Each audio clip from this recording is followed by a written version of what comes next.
छत्तीसगढ़ को अब तक क्यों नहीं मिला मानक भाषा का दर्जा?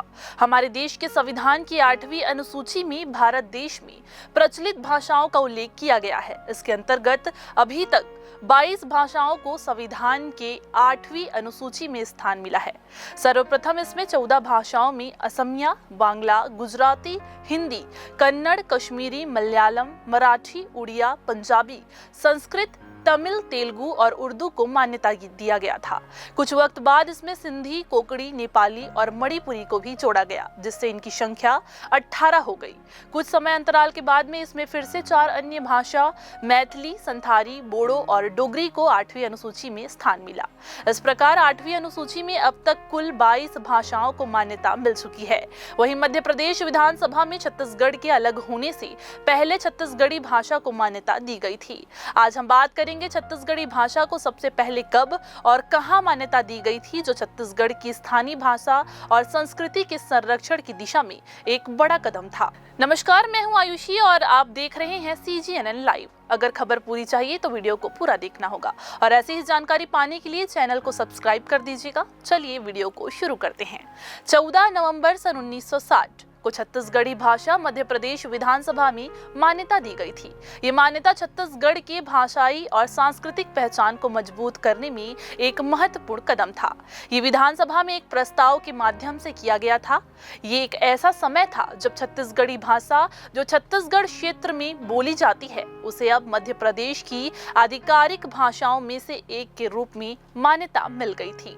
इस मान्यता के परिणाम स्वरूप छत्तीसगढ़ी भाषा को सरकारी कामकाज, शिक्षा और अन्य सार्वजनिक क्षेत्रों में उपयोग करने की अनुमति मिल गई थी। इससे छत्तीसगढ़ क्षेत्र के लोगों को अपनी भाषा में सरकारी कामकाज करने और शिक्षा प्राप्त करने का अवसर मिला। वहीं 1 नवंबर साल 2000 को छत्तीसगढ़ को एक अलग राज्य के रूप में स्थापित किया गया था और तब से छत्तीसगढ़ी भाषा को राज्य की आधिकारिक भाषा के रूप में मान्यता प्राप्त है। अभी तक छत्तीसगढ़ी बोली थी, परंतु छत्तीसगढ़ विधानसभा में 28 नवंबर साल 2007 को छत्तीसगढ़ी को राज्य भाषा बनाने हेतु विधेयक पारित किया गया था, जिससे छत्तीसगढ़ी को अभी तक सिर्फ राजभाषा होने का गौरव प्राप्त है। अभी तक छत्तीसगढ़ी को संविधान में भाषा का दर्जा नहीं मिला है। जब तक ये संविधान की 8वीं अनुसूची में शामिल नहीं होगा, छत्तीसगढ़ी को भाषा का दर्जा प्राप्त नहीं हो सकता। इसे संविधान की 8वीं अनुसूची में शामिल करना अति आवश्यक है। चूंकि 28 नवंबर को राजभाषा बनाने का विधेयक पारित हुआ था और इस दिन को छत्तीसगढ़ी दिवस के रूप में मनाया जाता है। छत्तीसगढ़ विधानसभा में छत्तीसगढ़ी भाषा को संविधान की 8वीं अनुसूची में शामिल करने का मुख्यमंत्री द्वारा प्रस्तुत शासकीय संकल्प सर्वसम्मति से पारित कर दिया गया। आपको बता दें, मुख्यमंत्री ने ये शासकीय संकल्प प्रस्तुत करते हुए कहा कि छत्तीसगढ़ी को राजभाषा का दर्जा मिल चुका है, लेकिन छत्तीसगढ़ी भाषा अभी तक संविधान की 8वीं अनुसूची में शामिल नहीं हो पाई है। छत्तीसगढ़ी भाषा के विकास और मान्यता के लिए छत्तीसगढ़ी भाषा का संविधान की 8वीं अनुसूची में शामिल होना अत्यंत आवश्यक है। 8वीं अनुसूची में शामिल करने के संबंध में अशासकीय संकल्प लाया गया था, जो पारित नहीं हो पाया था। इसके बाद 1 साल तक वातावरण निर्माण के लिए साहित्यकारों, कवियों के साथ बिलासपुर, दुर्ग, भिलाई, राजनांदगांव में संगोष्ठियां आयोजित की गई।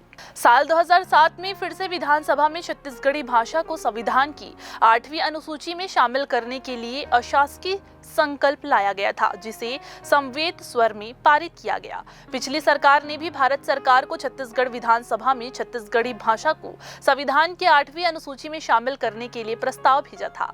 अनेक क्षेत्रीय भाषाएं 8वीं अनुसूची में शामिल हुई, लेकिन छत्तीसगढ़ी भाषा संविधान की 8वीं अनुसूची में शामिल नहीं हो पाई।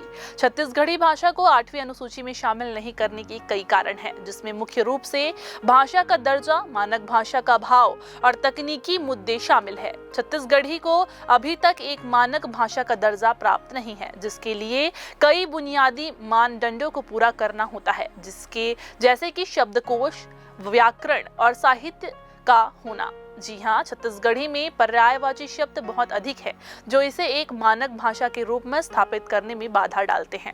कुछ लोगों का ये भी मानना है कि बोलियों की संख्या मिलकर हिंदी की संख्या बनती है और यदि बोलियों को 8वीं अनुसूची में शामिल कर लिया जाता है तो हिंदी बोलने वाले लोगों की संख्या घट जाएगी। कुछ लोगों का ये भी मानना है कि छत्तीसगढ़ी को 8वीं अनुसूची में शामिल करने के लिए कोई ठोस तकनीकी कारण नहीं है। छत्तीसगढ़ी भाषा को 8वीं अनुसूची में शामिल करने के लिए अभी भी कई चुनौतियों का सामना करना पड़ रहा है, जिनमें से मुख्य है भाषा का मानक दर्जा और तकनीकी मुद्दे विशेष है। छत्तीसगढ़िया को हिंदी भाषा के बेहद निकट माना जाता है।